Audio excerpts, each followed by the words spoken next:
तो गाइज आपको बताते चलें, बिग बैश लीग के 18वें मुकाबले में सिडनी सिक्सर्स बनाम होबर्ट हॉरिकन्स के दरमियान जो मुकाबला खेला जा रहा था उसमें जिम मिल्स आउट हो चुके हैं। यहाँ पे क्रिस कॉर्डन की गेंद थी, बढ़िया यॉर्कर डिलीवरी गेंद थी, सीधा पाँव पे पैड को लगा, उसके बाद विकेट्स को जाके स्टंप्स को जाके उखाड़ा है।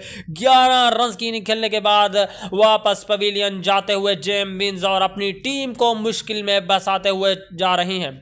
जी हाँ, बिल्कुल 26 पर यह दूसरा झटका लगता हुआ सिडनी सिक्सर के लिए मुश्किलात।